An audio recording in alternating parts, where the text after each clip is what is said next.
Cheryl Blaylock puppeteered the character Eureeka on the hit Nickelodeon show Eureka's Castle. Her other credits include work on Sesame Street, Ooby, The Adventures of Timmy the Tooth, and several projects with the Muppets. I talk with Cheryl about these projects and more on this episode of Under the Puppet. You're listening to Saturday Morning Media. And now, back to our show. Welcome to the show that talks to puppeteers about the art and business of puppetry. My name is Grandpa Choco, and this is Under the Puppet.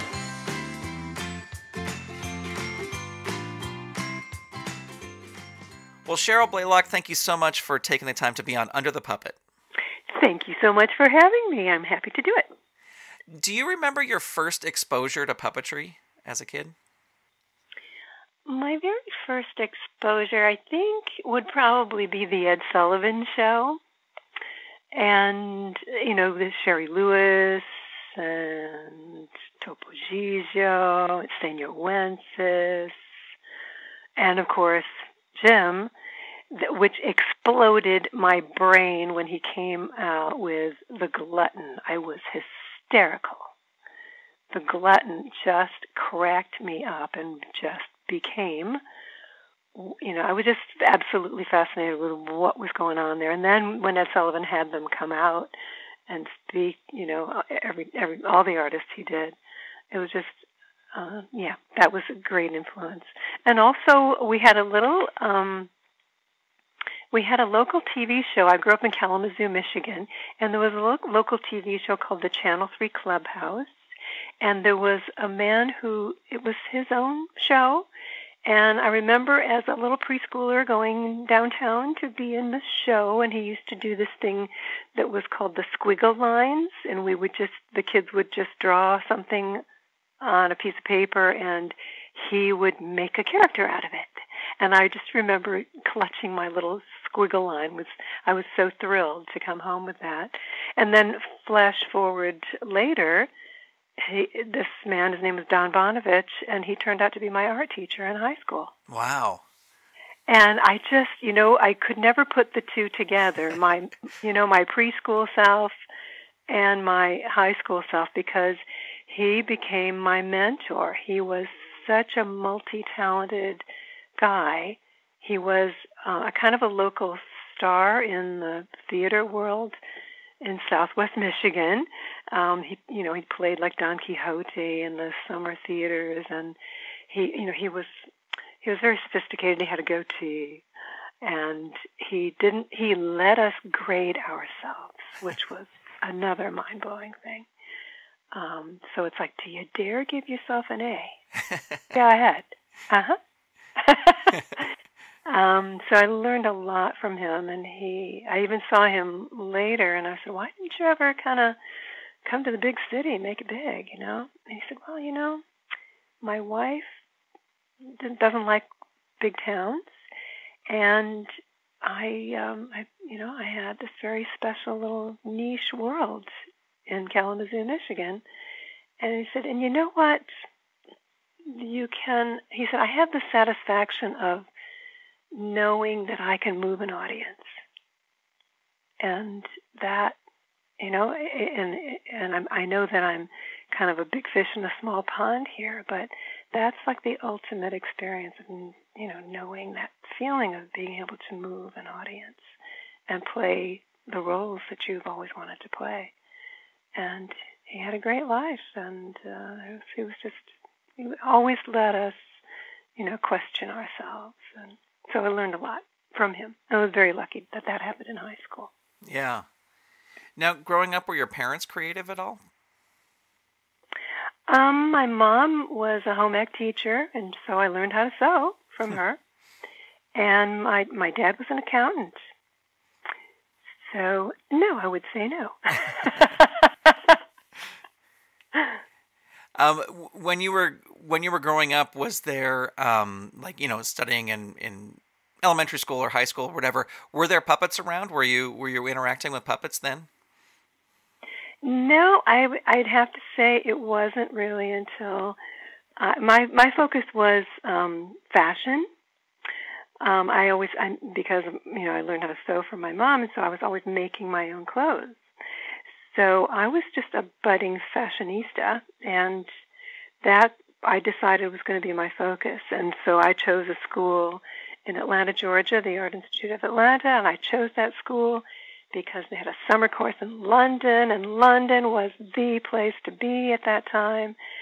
And I just went, that was the road that I was on, fashion design. And then when I came to New York, I kept meeting actors and more actors, and then it kind of turned to costume design, and I started working for a children's theater company as their designer, and luckily I met Kathy Rosenberg, who was, at the time, she was a PA on Sesame Street, and she introduced me to the Muppets, and the rest is history. Yeah. Yeah. So when you first got involved with the Muppets and Sesame Street, were you working in the shop? Yeah, I was hired as a designer builder, mostly for Sesame Street. And at that time, the Muppet movie had just finished, and we were on the last season of Muppet Show, I think. And there were specials. We had a John Denver special coming up, and I think Dark Crystal was in pre-production. So it was a very exciting time to be hired.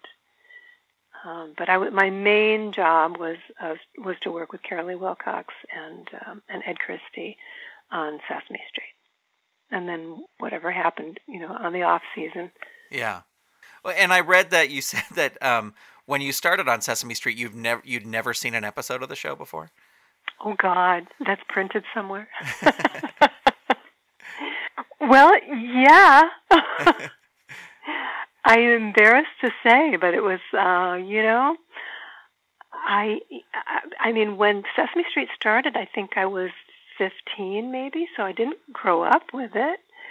And then from then on, the first 10 years, I came in on season 10. The first 10 years of the show, I was busy trying to make a living. I wasn't watching television in the early morning, so I had never seen it. It's okay. Nobody listens to this podcast, so nobody will know. It's okay. So no, it was kind of funny because so I was going through. I was trying to organize all of the characters that had been done in the last 10 years, and there was some documentation of it, and then they were but it was not really clear. It wasn't really super organized. So he said, okay, so we have Ernie and Bert and Guy Smiley is going to be in this next bit, So the shop was on the east side and the studio was on the west side. So I get everything in a cab. I get everything over there, and I put together Guy Smiley. Guy Smiley was an anything, and his clothes and everything were kept in another drawer.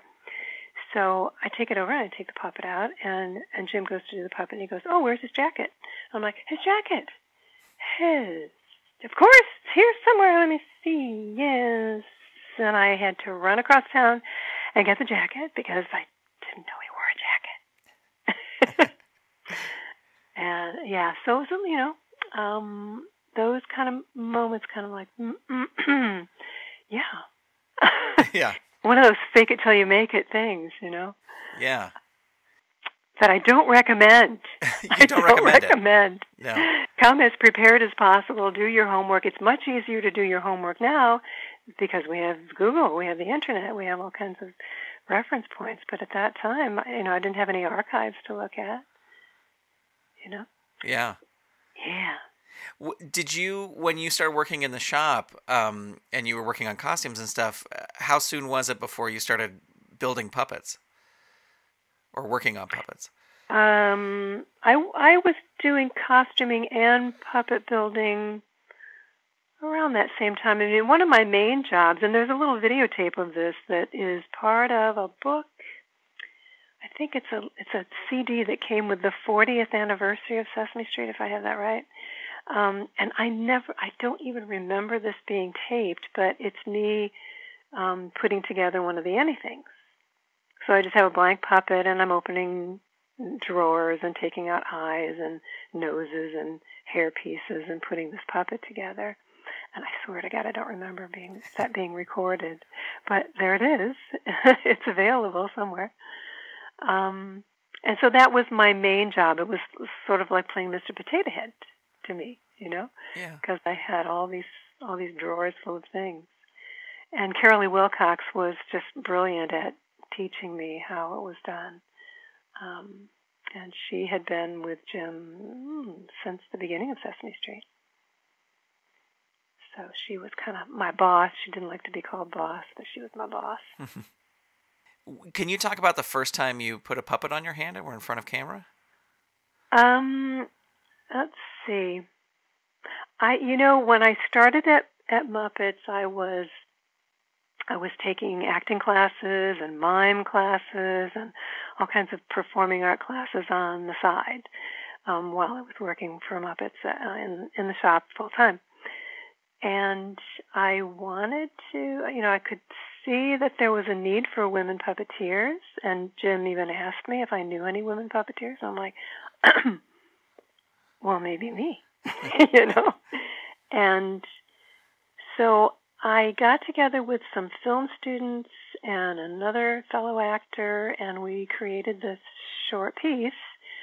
And I borrowed a couple of the anythings and made them up, and we made a short film with me. I did a mime piece in it, and I did 2 puppets, and it was called Wings Kid, and it was about an uncle and a couple of nieces. And I played that for Jim, and he started casting me on Sesame Street. So, there was just little background characters, right hands, butterflies, anything really easy. And so that was really kind of the first time that I had a puppet on, and to make this film. And so it was kind of self-taught. And then Jim arranged for Marty Robinson had started at the same time I did. And he came from a theater background, so we both needed monitor training. So they set up a room for us at the Muppet Workshop, and Marty and I would just turn the cameras on and learn monitor techniques, So that was really, really valuable to have. And I was kind of torn because I had my workshop work to do. I had deadlines. But I needed to get in front of the camera, too. How do you think your work in the workshop and working on puppets sort of informed your puppetry? Do you think it's important for puppeteers to know how to build or be familiar with building? I don't think it. I think it's very useful. Especially when you have. You're having trouble with a puppet, or it's not, it's hurting your arm. Then it's good to know that maybe the eyes are not placed right, and you're bending your arm out of shape. And you don't have to, because if you really knew about the makings of the puppet and where the eyes should be sitting and where they should be focused, then that helps. And I guess, just the studying of how a puppet is made, I think it does help your performance, but it's not absolutely necessary. As long as you know enough about it to tell the puppet builders where the problems are. Right. You know? Well, talking about your monitor work with Marty Robinson, and of course Marty played Telly Monster, but you played Mona Monster, Telly's sister. How did the opportunity to come to do that come about? And you built Mona Monster too, right? I did. You're so knowledgeable. Telly was originally played by Brian Meal, and so when I was doing Mona, Brian Meal was the puppeteer on Telly. Okay. I'm obviously not that knowledgeable. I didn't know that fact. Mona came about because there was a live action show, a full body puppet show that Michael Fritz had designed the puppets for, and Jim was looking at the puppets and checking everything and making his comments about that show, and he came upon this big blue girl monster, and he said, "Oh, I like this one. Let's make a puppet out of that and put her on Sesame Street." So she originally was a full body character in one of the live action shows. So I was given the task of making the puppet from Michael Fritz's design, and I had no idea who was going to be the puppeteer. So I was just building it, and I built it kind of for my hand, so it would have to be someone, with my size hand. And they were also, Fraggle Rock was in pre-production at that time. And let's see, how did this all happen?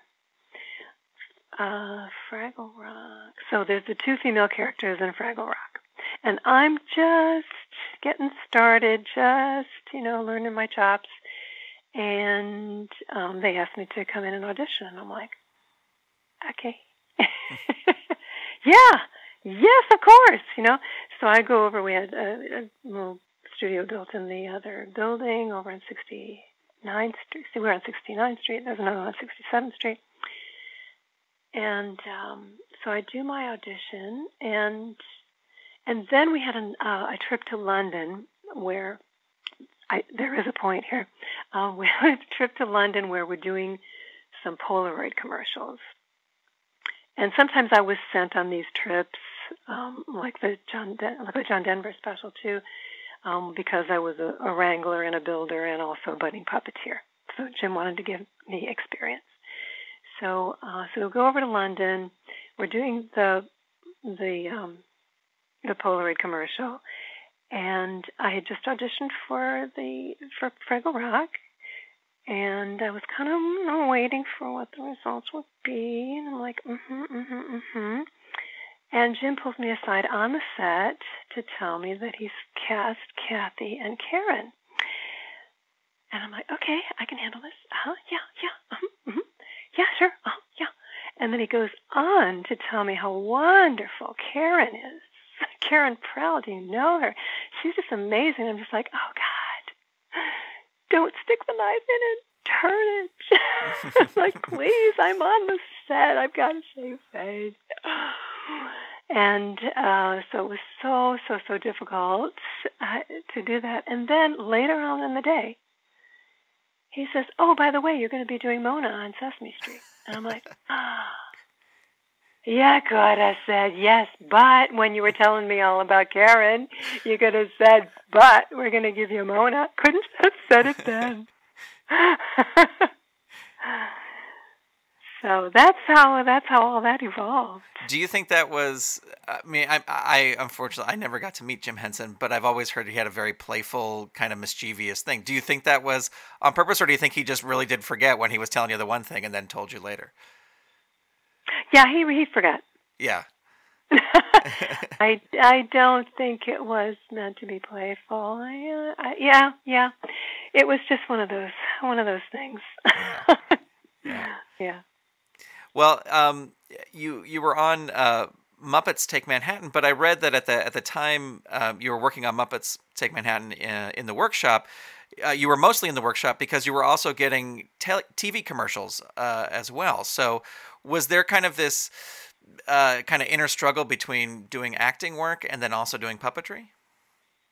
Yeah, there was. Because while we were doing that, I was in the workshop, and I really wanted to be assigned to the set because I wanted to be on the set more often.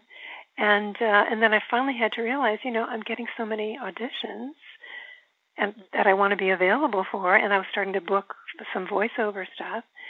And I had to realize, I really can't be on the set. I mean, I can't be two places at once. And I didn't want to turn down the auditions because I was kind of the new kid on the block. I had just gotten a new agent. I was kind of the new talent in town, and you want to get in on that first flush of all those auditions that come up when casting directors are just getting to know you, you know. So I had to kind of make that choice. And ultimately, I made the very wise decision to turn down Sesame Street eventually. And I was like, oh God, do I really want to do this? And I just said, I have to make a choice. I was really enjoying acting. It felt freeing to let go of the puppets, and not be so encumbered by, all the mechanics of puppetry. And so I just really wanted to try to go in that direction. So I said no to Sesame Street, and then later on, other puppetry stuff came up. Yeah, well, looking back, I mean, you say you made the wise choice. Is that from looking back on that choice of saying, like, yeah, that was the right thing to do then? Well, I said it a little sarcastically. Okay. I do miss that family, and it still feels like, whenever I see people or go to Sesame Street events, it's still like it was only yesterday. Mm-hmm.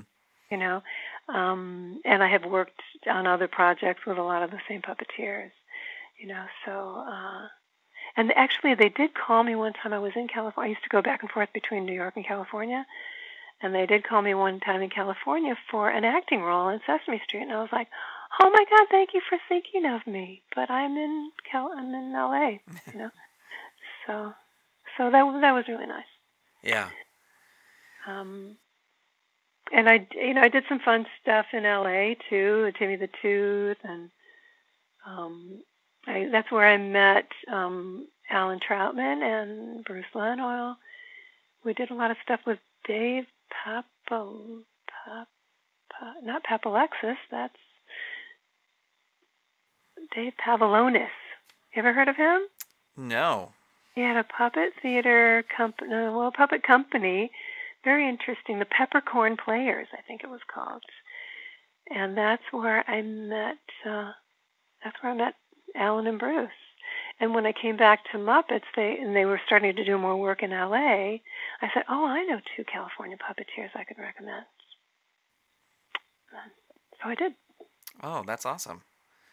Yeah. Well, I want to get to Timmy the Tooth, but before we leave Sesame Street and the Muppets, I did want to ask, what lessons did you learn about puppetry from watching Jim Henson work and from working with him?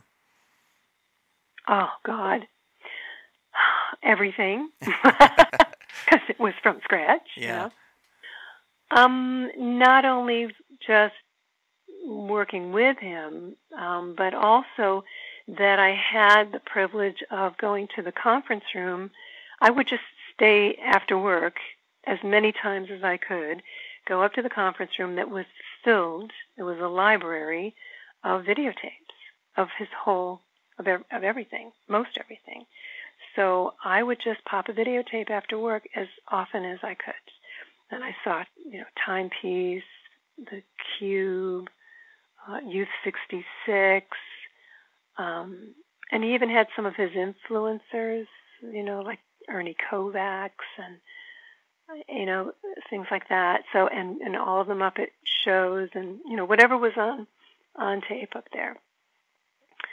And then being on set, just to see, like, there was just these sort of genius moments where they'd be trying to figure out a scene and how to get, a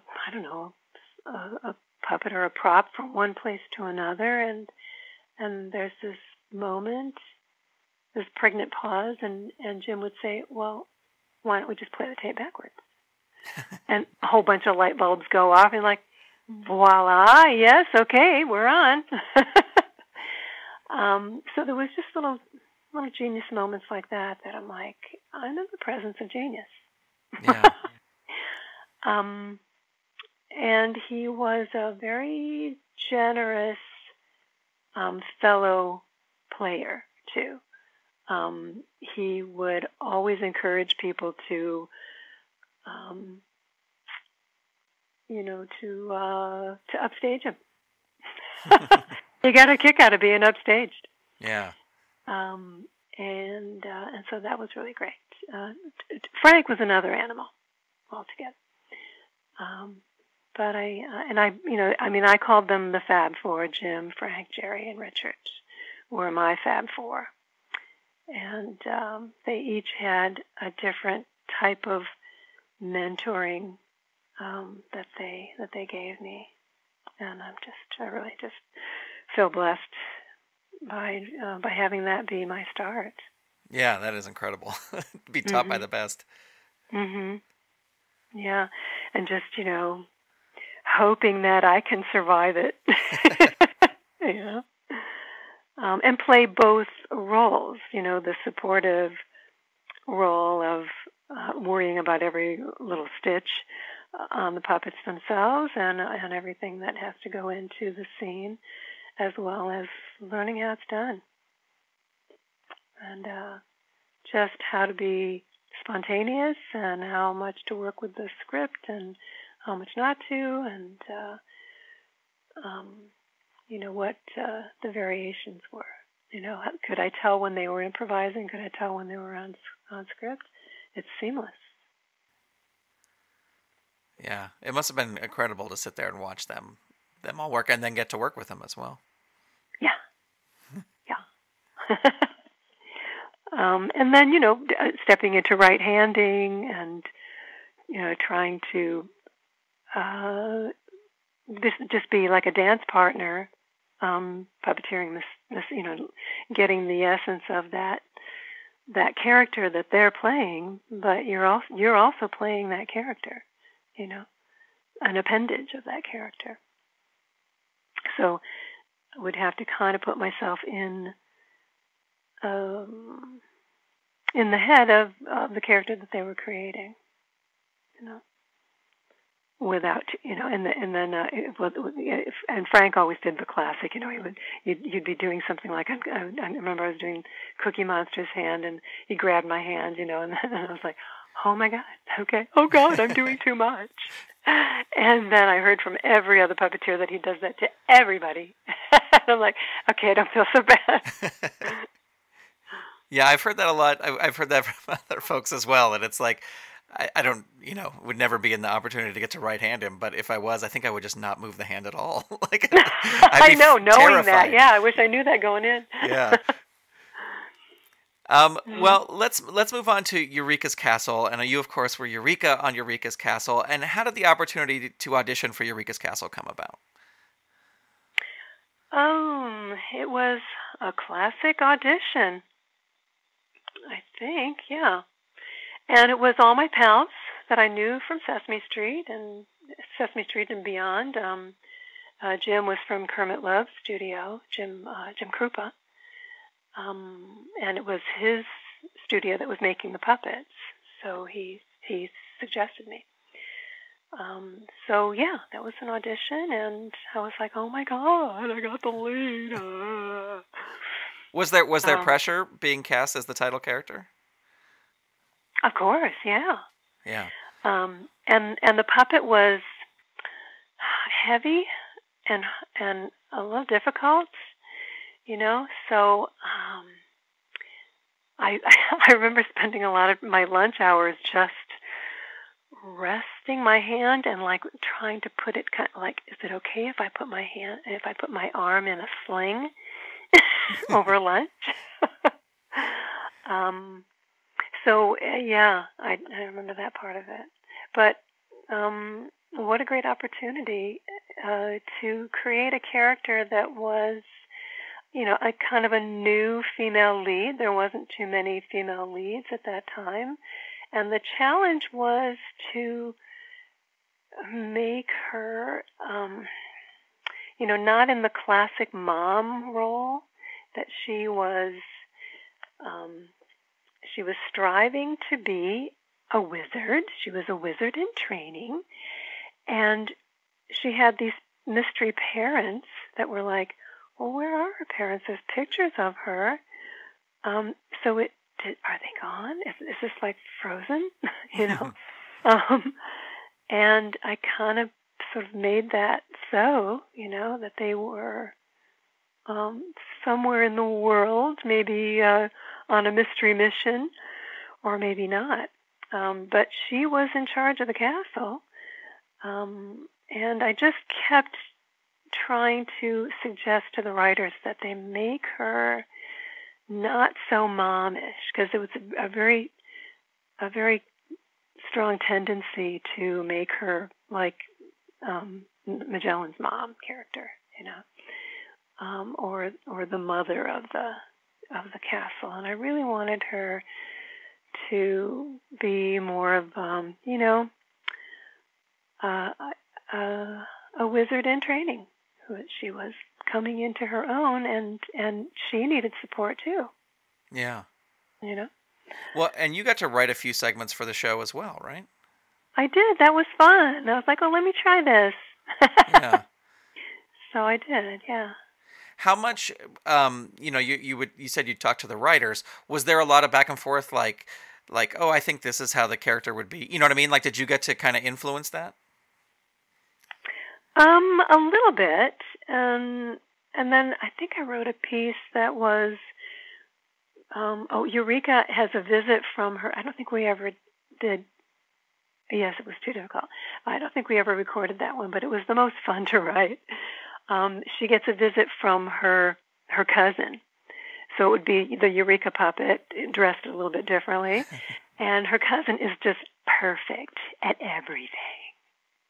And Eureeka is fighting not being jealous, and but her little cousin just comes along and she's just perfect at everything, just passing through on my way to being crowned or something. So and that would have been fun. Yeah. Yeah, we didn't really have like big meetings about the trajectory of the character. But that was just my main focus. Every time I got a chance, I'm just like, yeah, she's getting a little mothery here, So can she have her own challenges, and can the other characters find a way to help her? Yeah. Yeah, that's great. Mm-hmm. You talked about assisting on like Sesame Street. And even though you played Eureeka, which was the title character, did you assist with other puppets and characters on the show, on Eureeka's Castle? On Eureeka, I think I must have, but it wasn't on a regular basis. Like I wasn't someone's regular right hand. But I really don't remember playing too many other characters. Maybe I did a butterfly or something bouncing into frame. Yeah. When I wasn't doing Eureeka, but I was doing Eureeka a lot. Right. It was the lead character, so. Right. Yeah. So there wasn't. I mean, there was some scenes that were between Batley and Magellan, and then I was resting. With your arm in a sling. Exactly. Or getting a massage or something. Well, the show shot at Nickelodeon Studios, which was inside of Universal Studios in Orlando, and the studios themselves were an attraction that theme park guests could visit. This seems like a bit of a departure from like sort of the closed sets of Sesame Street. Mm-hmm. Did that affect you guys at all while you were shooting the show? Well, it was we were there the first year, so it was kind of like, so what's the deal here? We're kind of an exhibit? Is that the idea? I'm like, okay, we'll roll with that. And they had, we had our own stage manager, and then there was the fake stage manager who was playing that she was the stage manager, and she was kind of managing the people that would come in on the other side of the glass. Okay, so nobody came on the set. But there was, a constant. It felt to me like one of those bubble machines, that like those wave machines that are, what do you call them? It's a wave back and forth. It's like oil and water. Yeah. It's back and forth because there was always another wave of people coming through. And every once in a while, I would have a chance to go over and talk to them. And, it's such a special thing because you really don't know, on television, you don't know what you're what the audience, I mean, it's not live. You don't know if it's really hitting home, Every once in a while we would get fan mail, but usually the fan mail went to Nickelodeon. It was answered by people. And one time one of the producers mentioned that, and I was like, there's fan mail? I'd like to see some of that. Yeah. So there was one day that I went over to talk to the kids, and this one little girl took the microphone, and she was like, I. I'm like, yes, I love you, Eureeka. And I was like, oh, you're breaking my heart. So after that, I went over as often as I could, because it was so sweet. Yeah. And they would always just have, I don't know, sometimes a silly question or something that we could answer quickly because we had to get back on set. But that was, I don't know, it was kind of fun. I remember another friend of mine was doing a show at the same time in another studio, and she was an actress, and she said, they bring those groups of people on the other side of the glass while I'm getting hair and makeup, and I always ask them to close the curtain because I really, and then the Nickelodeon people come in and say, no, the curtain has to be open. They have to be able to see you getting your hair and makeup, and she's like, oh, God. So luckily we didn't have to do that. They didn't have, the glass in our green room, with us hanging out. But, they wanted to give people the full experience of what goes on in a television show, as much as you possibly could. Yeah. Mm-hmm. Well, you mentioned The Adventures of Timmy the Tooth earlier, and of course, that shot out here in Los Angeles. Did you fly out for that show, or... how did you make the move out to Los Angeles? Was that part of your acting? How did you wind up out here? I used to go out for pilot season.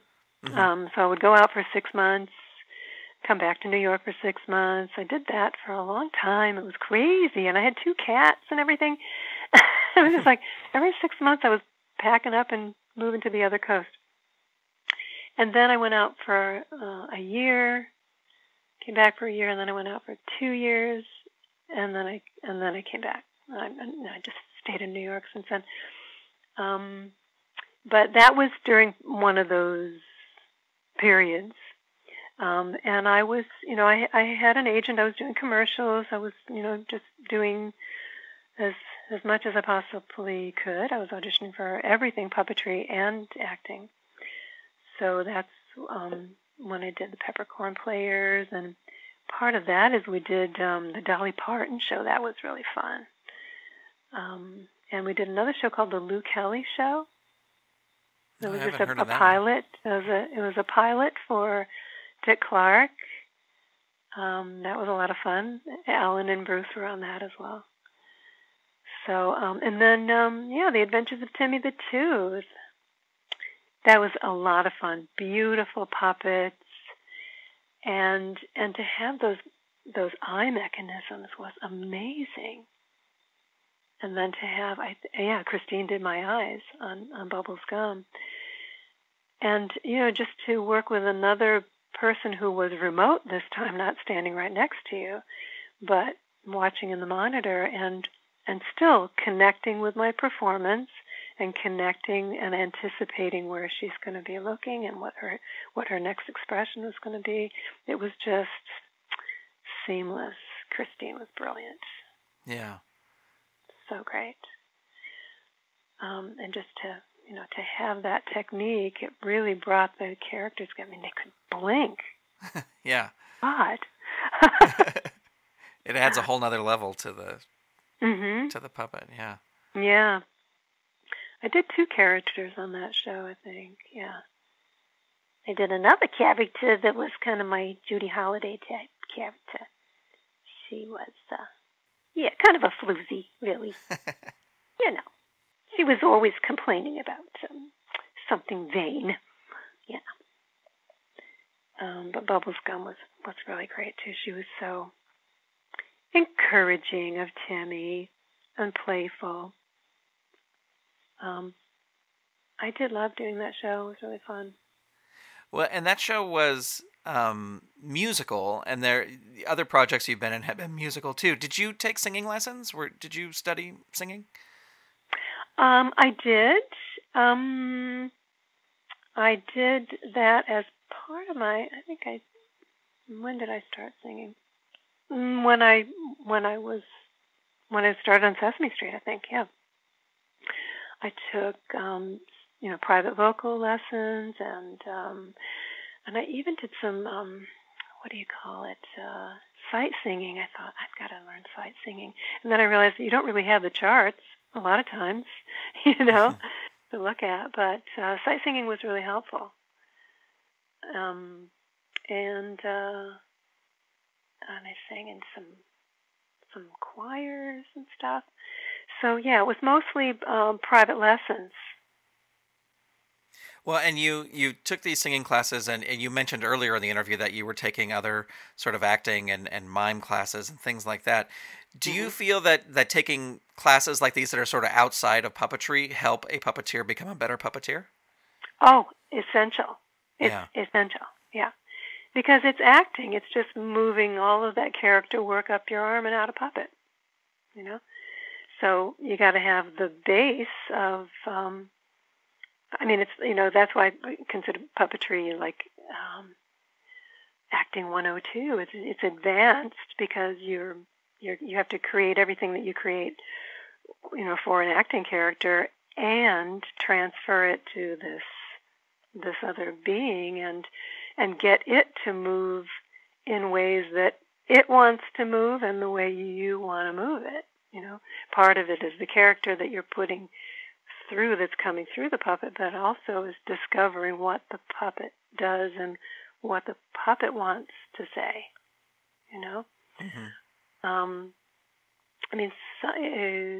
Sometimes you'll have the luck of creating a character and then creating a puppet to go with that character, but a lot of times it's the puppet gets created and then you discover who the puppet is and give it that voice. Yeah. Sometimes it's part of your repertoire or a variation on your repertoire or something completely and utterly different that you heard somewhere, so for the audition for Blues Room was quite different. They auditioned us and then they cast us as a company without choosing which characters we were going to play. And I thought, well, that's interesting. Okay. And then they had us come in to do a kind of a character audition. So they had just the drawings of the characters out on the table, and we all kind of played with voices of what we would give them, more like in an animation, And this one character, Frederica, I said, "Oh, I know a little girl named Frederica. I know her. She sounds like this, and I know her because she lives in France, and her mother is American, and her father is French, and so she speaks sort of somewhere between the two accents, So she wasn't really French, but she was, and so when I played her, somebody said, "What is she, Canadian?" I'm like, yeah, I guess so. We can say Canadian. But she was from a real girl who I knew whose name was actually Frederica, who I know in France. Does she know that you based the character on her? Yes, and of course, when she got older, she said, "I don't sound like that." I never sounded like that. But yeah, some of my characters are based on actual children that I met. There was a little boy that I knew. He was the son of a friend of mine, and he wanted to talk to me about his dinosaurs. And I'm not sure if I ever gave this puppet, but it's a voiceover character. And he just was crazy about dinosaurs. I'm just like, I got to use that voice, Yeah. And don't you know he has a son now who is like an exact replica, and he's so fun. He writes stories, and I have him on tape telling his story, and he's got that voice. It's really fun. That's the great joys of this work. Yeah, well, and always, and I know people talk about this, but it's like if you're trying to find a voice of that, well, do your impression of either someone you know or a famous person, because it's not going to sound like that person, but it'll be a new voice to you because you're doing that impression. Yeah. Yeah. Well, it's coming through you, Yeah. so it'll have your take on it, I visited the set, Sesame Street, and I remember talking to David, who's doing Cookie Monster now, and he's just doing David Rudman, he's doing such a great job with Cookie, and it's like, he said, I really struggled with trying to match the voice, and I said, but you've really made it your own, he said, I really appreciated that. He at least felt comfortable enough in getting as close as possible to Frank's voice, and then he could just cut loose in it and make it his own, and that's when it really starts coming to life, and he's improvising all over the place and taking Cookie to a whole nother level. Yeah. Yeah. So, and both he and Eric, who are doing, who does a lot of Frank's characters, it's just uncanny how the match is there, and yet, the character lives on for another generation. Yeah, yeah. The beauty of puppetry. Yes, for sure. Yeah. Well, I have to ask you about your work on Ubi, because yes, it's so different from other puppetry. And for people who don't know, Ubi was a show where the puppets were hands with sort of peepers on them, or ping pong balls eyes on them. And in my opinion, the puppetry has to be even more precise when you're not using a puppet because it's your hand. But your role sort of flips all of that on its head, because your character was a foot with peepers on it. Yeah, Frida the foot, for a lesson in diversity.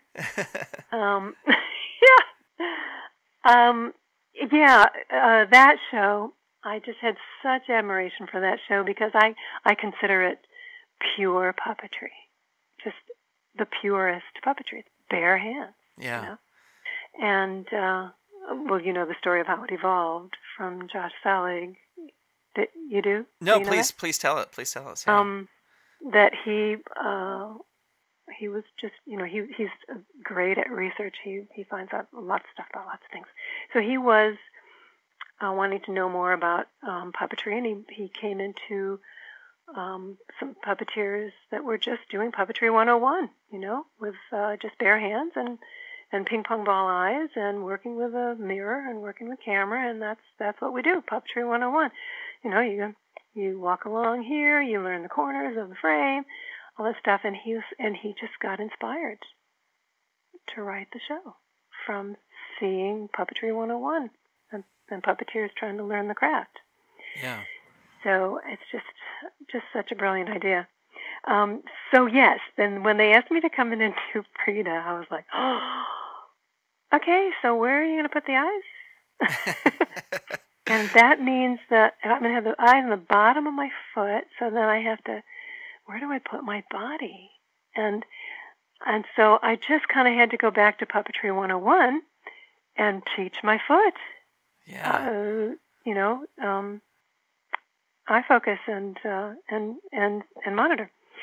So I asked if I could come in early and if there was time for me to just work it on the set. And Josh said absolutely. So there I was, just kind of, while they were doing other stuff, I was just down there with my monitor, teaching my foot how to talk. And it's really silly, isn't it? It's silly, but the performances are so great. I mean, you believe, because with the hands, okay, their quote unquote mouth is moving, but with the foot, you believe that this foot is talking, even though it's a foot. You did such a great, amazing job with it. I just I was just sending signals up my foot, I'm like, okay, do something. Oh, that looks like it might be okay. All right. Well, the eyes are focused, and they're wiggling a little bit, and the toes are kind of moving. And if you go back and forth that way, well, then you're looking like you're thinking about something. Okay. Okay, does that work for you? Okay, I think we got it. And then they have to throw a ball into it, and I got to kick the ball too. So I'm like, okay, yeah, it took a few takes. Yeah. But it was really sweet. But my favorite one was the next time I came in, we played dress up. So we come up with shoes. Shoes, shoes, shoes, shoes. I worked with some people doing a production of Avenue Q, and I went to train them. This is my hometown, Kalamazoo, and I played them a tape of some of my stuff. And this one actress, she just for the rest of the production, every time she saw me, she said, "Shoes, shoes, shoes, shoes, shoes." It was our little joke. But yeah, that when crazy, silly ideas like that come up, it takes me all the way back to Jim and the Glutton. I mean, a simple idea that is so off the wall, and it's a riot. Yeah. It doesn't have to be complicated. And I've always been kind of attracted to characters like that, like the Banana Man on Captain Kangaroo. Very simple. All he did was take bananas out of his pockets and laugh. And I was hysterical. Yeah. And Mum and Sean's Hugo and Inez, do you know them? Yeah, I've always been really inspired by the very simplest of puppetry. Yeah. It doesn't have to be super duper clever, although that's great too. Oh, I always appreciate that. But when you can take an inanimate object and turn it on its head and just rearrange your brain around it, it's like, oh my God, yes. Yeah. Yeah, and something so simple, just hands and feet can create a whole show, around it. It's something so easy and simple, and you would even think that, you'd probably even discourage that. No, that's not going to work, but it did work, and it's fantastic. It did, because the writing was so strong, and the characters and the storyline was so beautiful, Yeah. Yeah. Well, a lot of these shows that you've worked on, like Eureka's Castle and Ubi and Blues Room, have these amazing ensemble casts. What advice do you have for puppeteers in working well with others when you're working on a show? Well, the basic tenets of improvisation, yes and. Just always say yes and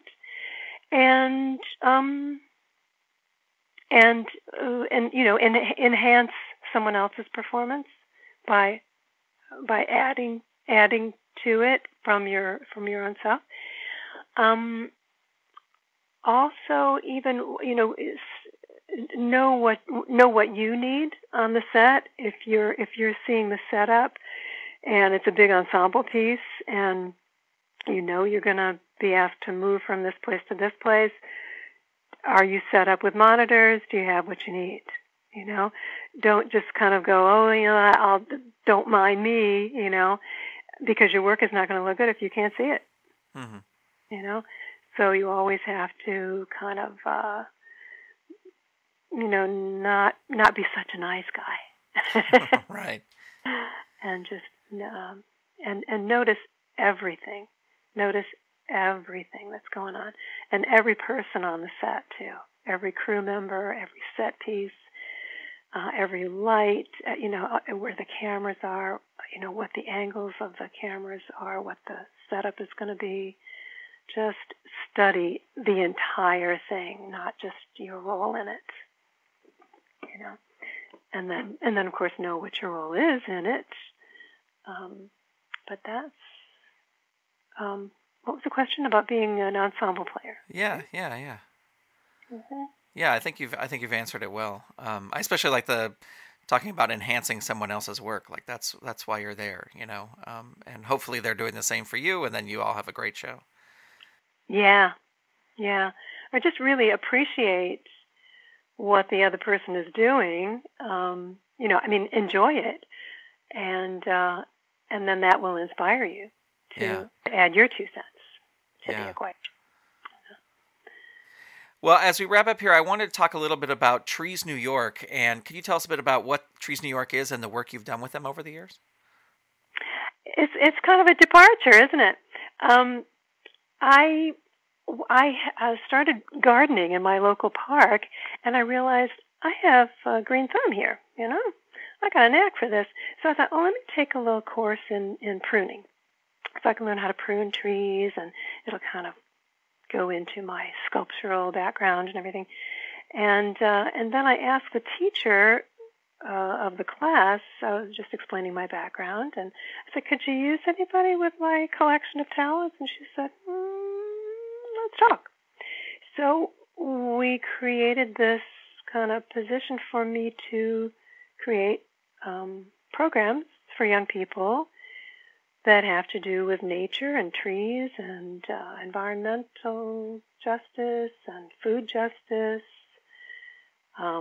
It addresses the nature deficit syndrome, if you've heard of it. And it's some of the programs are not puppetry related, but I'm focusing more and more of them.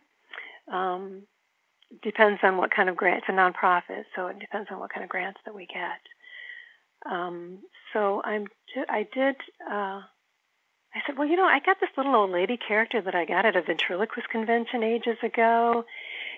She, you know what? She could be Mrs. Crabapple. How about that? She hates trees, and the kids have to convince her to like trees, and so they learn about the benefits of trees and what they need from us. So that's the whole lesson. And then I added some paper bag puppets so the kids could make their own puppets, and then we tell little stories of little events that happen in the forest. And actually, I lost Mrs. Crabapple. Yes, after many, many years, I was about to have her rebuilt, and then I mistakenly left her in a restaurant, and when I went back to get her, she was gone. Uh-oh. Poor Mrs. Crabapple. She's off on an adventure. So I hope someone is enjoying her. But while I was having a new puppet built, I slapped together another little puppet, and I had these little cutout leaves and things from books that had leaves on them.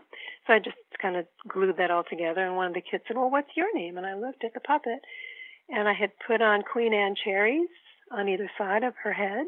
And I said, well, I'm Queen Anne Cherry, the librarian of the forest. Didn't you know? And so that's how Queen Anne Cherry, the librarian of the forest, became a new character.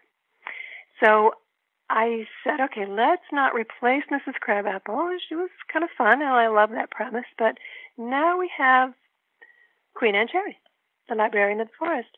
So I'm looking at her right now, and she's still, she looks finished, but I kind of want to tweak her a little bit before I introduce her. I may do a little something online. I may post it on Facebook. See.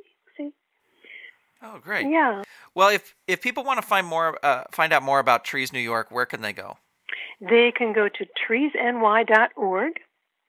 And I do classroom visits and puppetry workshops with kids for Trees New York, with an eye towards the environmental lessons in New York City.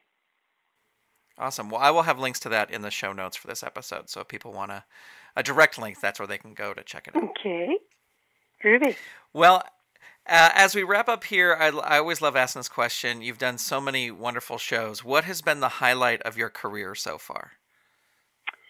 The highlight, the super duper, it's always, you ask a person who's won a lot of awards, and they'll always tell you their favorite thing was something they didn't win an award for.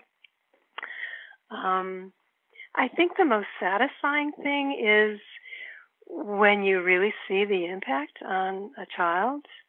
I mean, one of my greatest memories is I was on tour with a puppet theater company, and after the show, sometimes we would invite kids up on the stage to work with us, and we handed this kid a puppet one time, and he started rattling off a whole monologue, and he was so funny, and then he took the puppet off, and he kind of stood there kind of stunned.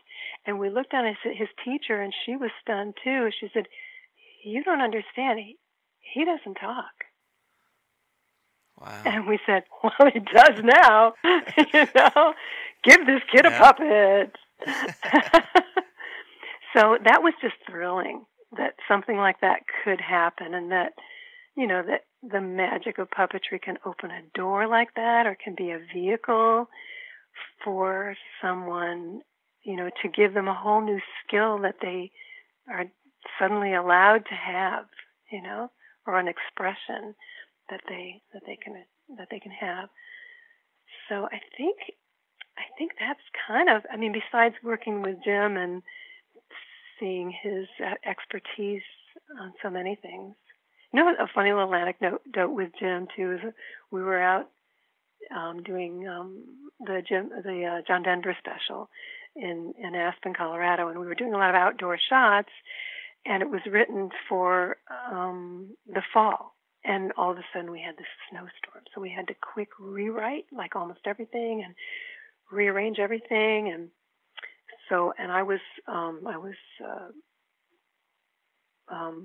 handling all the puppets, and so I went over with Jim to see how they were doing on the set, building the set for the next day's shoot. And they were not even close to being finished. And I was like, oh my God. And I looked at Jim, and he goes, okay. I'm like, Jim, you could be really pissed right now. And he said, well, what good would that do? And I'm like, oh my God, where's Kermit? He would freak out. And that's the difference between Jim and Kermit, so Kermit allowed him, that expression, but Jim, as the director, the producer, everything, he was just like calm about every little thing, Yeah. So yeah, those are highlights. Those are career highlights. Well, that is absolutely amazing. And Cheryl, I just can't thank you enough for taking the time to talk to us and be on the show today. Thank you, Grant. I hadn't really looked at my career before now in a 1 hour session. Well, I know my listeners and I are just super grateful for you sharing everything, so we appreciate it. Thank you so much.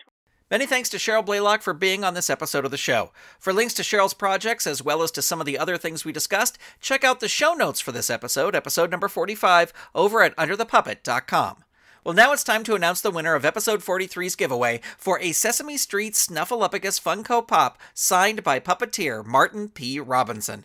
Okay, the question was, what name did Mark Brian Wilson give the Muppet-style puppet he used while working at Magic Mountain early in his career?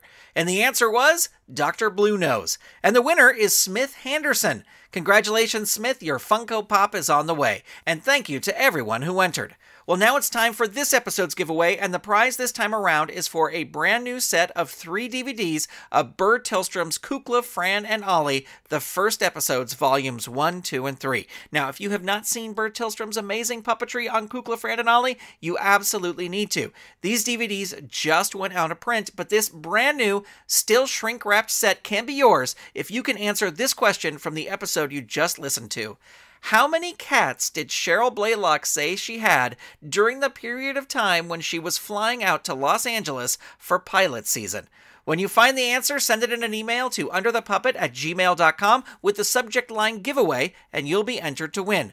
All entries for this giveaway must be received by June 15th, 2020, and the winner will be chosen at random from all correct entries and be announced on the July 1st, 2020 episode of the show. 1 entry per household. Good luck! Well, that's going to do it for this episode of Under the Puppet. If you have any questions, suggestions, or feedback about the show, you can call our voicemail line at 818-806-9604. You can also click the Call the Show button in the free Under the Puppet app for iOS or Android to connect with us that way as well. You can also send things via email to underthepuppet@gmail.com, or you can connect with the show on Facebook, Twitter, or Instagram by searching for Under the Puppet. Thank you so much for listening. I will talk to you next time. This episode of Under the Puppet featured music by Dan Ring and was edited by Steven Staver. Under the Puppet is a production of Saturday Morning Media and made possible by the Saturday Morning Media Patreon patrons who've gone to patreon.com/Saturday Morning Media and set up a monthly pledge for as little as $1 a month. Patrons get new episodes before they are released, behind-the-scenes information, and exclusive bonus episodes. If you'd like to support this show and the other fun content from Saturday Morning Media, become a patron. Head on over to patreon.com/Saturday Morning Media and set up your monthly pledge today. You can also tell a friend about the show or leave the show a review on Apple Podcasts. Thank you so much for listening. Under the Puppet is copyright 2020 Saturday Morning Media, Grant Bachoco executive producer, all rights reserved. www.SaturdayMorningMedia.com. The new Under the Puppet app is here for iOS and Android, and it is absolutely free. Download it today to get all the episodes of Under the Puppet in one place. Plus, you'll hear new episodes before their release, get exclusive bonus episodes, and more. Just search for Under the Puppet in the Apple App Store for iOS or on Google Play. You can also visit SaturdayMorningMedia.com/apps for direct links. The free Under the Puppet app for iOS and Android. Download it today. You've been listening to Saturday Morning Media. Stay tuned, we'll be right back.